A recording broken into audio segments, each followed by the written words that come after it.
एक शाम प्राची टीवी पर सीरियल देख रही होती है। तभी उसकी सास वहां आती है। अरे सीरियल में तो ऐसे मग्न है जैसे आज रात का खाना पड़ोसी आकर बनाएंगे। मुझे पता ही नहीं था आपने अपने बेटे की शादी पड़ोस में भी की हुई है। हैं? मतलब? मतलब इस घर में सारा काम बहू ही करती है, आप तो सिर्फ खर्राटे मारती हैं। अच्छा जी, फिलहाल तो तुम आराम फरमा रही हो, चलो जाओ, ये मेरे टीवी देखने का समय है। आहा, इसीलिए मुझे भगाया जा रहा है। सॉरी, अब तो बिल्कुल नहीं जाऊंगी। प्राची की इस बात पर दोनों सास बहू के बीच टीवी रिमोट के पीछे बच्चों जैसे छीना झपटी शुरू हो जाती है, जिसके बीच श्लोक भी काम से घर वापस आ जाता है। हाँ, आज मेरी चूहे बिल्ली की जोड़ी किस बात पर झगड़ रही है? अरे तेरे बीवी मुझे टीवी ही नहीं देखने दे रही। अरे तुम्हारी मम्मी मुझे खाना बनाने के लिए फोर्स कर रही है। अरे वाह, ऐसे बेतुके रीजन पर तो बच्चे भी झगड़ा नहीं करते। अरे मुझे कुछ मत बोल, सब इसने ही शुरू किया है। हाँ हाँ, जैसे आप तो बहुत दूध की धूली है ना। अरे बस, दोनों चुप। प्राची जाओ, खाने की तैयारी करो। और माँ तुम छोड़ो, तुम्हें क्या बोलूं, शांति से अपना सीरियल देखो, मुझे दोबारा लड़ने की आवाज सुनाई नहीं देनी चाहिए। ऐसा बोलकर श्लोक वहां से चला जाता है, जिसके पीछे पीछे प्राची भी कुछ न कुछ बड़बड़ाते हुए रसोई में चली जाती है।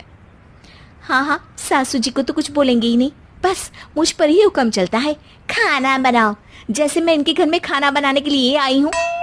इसी तरह शाम बीतती है और रात को श्लोक और प्राची की सास खाना खाकर सोने चले जाते हैं, लेकिन प्राची गुस्से में कुछ खाए बिना काम में ही लगी रहती है। इस घर में किसी को घंटा फिक्र नहीं पड़ता, मैं खाऊं या भूखी रहूं। प्राची कुछ देर के लिए रसोई से बाहर जाती है और जैसे ही वापस आती है तो वहां दूध का भरा ग्लास देखकर हैरान रह जाती है। फिक्र पूरी है, बस दिखाना नहीं है। प्राची दूध पीकर सोने चली जाती है और अगली सुबह एक बार फिर सास बहू का कार्टून नेटवर्क स्टार्ट हो जाता है। ये तुमने ही किया है। अरे अजीब जबरदस्ती है, मैं बोल रही हूँ मैंने कुछ नहीं किया। दोनों ने मिलकर पूरे घर को पागल खाना बनाया हुआ है। यहाँ कोई नॉर्मल इंसान तो रह ही नहीं सकता, इसीलिए अब पड़ोसी क्या रिश्तेदार भी घर आने से कतराते हैं। और सुन बेटे, तू भी चंगा, तेरी माँ भी चंगी, तेरी बीवी भी चंगी, रिश्तेदार। हाँ जी, आपको नहीं पता क्या, गंगाधर ही शक्तिमान है, रिश्तेदार ही। हाँ हाँ, बस समझ गया। कभी जानवरों जैसे लड़ेंगी तो कभी जुगलबंदी करेंगी। भाई मैं आप दोनों के बीच में नहीं फंसना चाहता। सास बहू की इस मन मौजी जोड़ी से परेशान होकर श्लोक अपना सिर खुजलाता वहां से चला जाता है।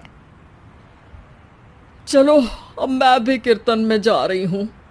इस पर जैसे ही सास कमरे में अपना पर्स लेने जाती है तो वहां नाश्ते की प्लेट रखी देख मुस्कुराने लगती है और नाश्ता करके घर से बाहर निकलते हुए कुछ पैसे टेबल पर रख जाती है, जिसके कुछ देर बाद सिलेंडर वाला घर आता है।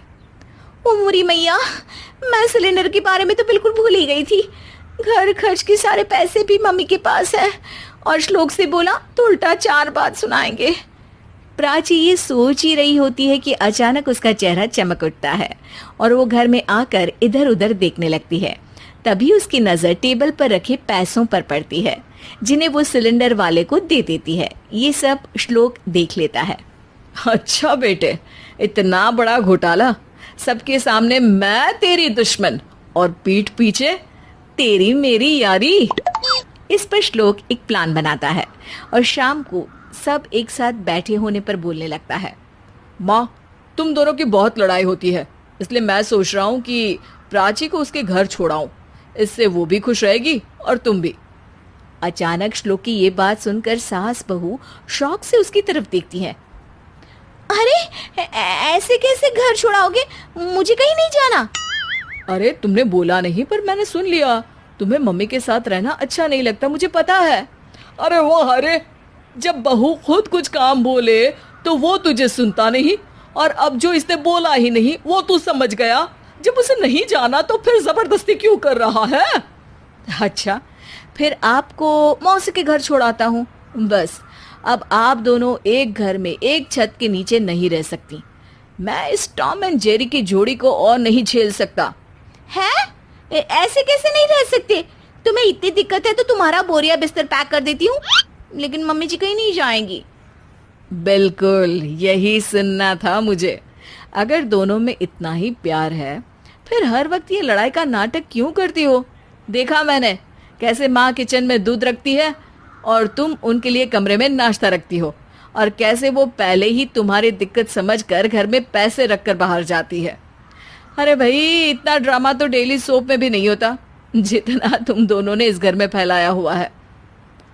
तू हमें टॉम एंड जेरी बोलता है ना, तो याद कर वो दोनों भी एक दूसरे को बाहर वालों की बुरी नजर से बचाने के लिए हमेशा सबके सामने लड़ते थे, लेकिन अकेले में दिक्कत के समय मदद भी तो करते थे।